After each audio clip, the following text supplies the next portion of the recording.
आज मुलांच्या टिफिनसाठी भाजीपोळी न देता मी इडली देणार आहे आणि बॅटर इतकं छान फुललं होतं ना.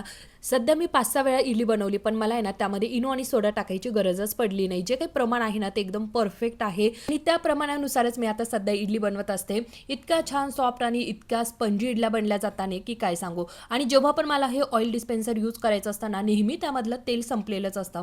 पहिल्यांदा तर मी त्यामध्ये तेल ओतून घेतलं आणि त्यानंतर मात्र इडल्या या ज्या आहे ना त्या बनवायला सुरुवात केली. जर सकाळी इडली बनवली तर भाजीपोळी मात्र राहून जाते, नाहीतर दररोज सकाळी सकाळी भाजीपोळी ही होऊन जात असते. तर इथे मी माझ्यासाठी ना थोडंसं गरमागरम पाणी बनवायला घेतलं होतं. थोडीशी आपलीसुद्धा काळजी घेतली पाहिजे. तर इथे ह्या सगळ्या इडल्या ना मस्त थोड्याशा गार पण झालेल्या होत्या. आता पटकन याला काढून घेते आणि दुसरं अजून एक भांडंसुद्धा लावून द्यायचं आहे, कारण आरूला आहे ना त्याच्यासाठी तर इडली न्यायचीच असते, पण सगळ्या मुलांना वाटण्यासाठी सुद्धा इडली न्यायची असते. तो कमी खातो, पण मुलांसाठी जास्त न्यायचं असतं त्याला. इडली तर तुम्ही बघितली इतकी स्पंजी बनलेली होती ना की काय सांगू. आणि आरुषला माहितीच नव्हतं मी आज त्याला टिफिनला इडली देणार आहे, त्यामुळे मला इतकं सारं प्यार हे भेटलेलं आहे सकाळी सकाळी. तुम्हाला पण तुमच्या मुलांकडनं इतकं प्यार भेटतं का? नक्की मला कमेंट करून सांगा. सरप्राईज दिल्यानंतर तर नक्कीच भेटत असेल. सकाळी इतकी घाई असते आणि त्यात जर असा काहीसा पदार्थ बनवला ना तर मग अजूनच टाईम होऊन जातो. आरुषने त्याची बॉटल भरली, मी पटापट त्याचा टिफिन भरून दिला.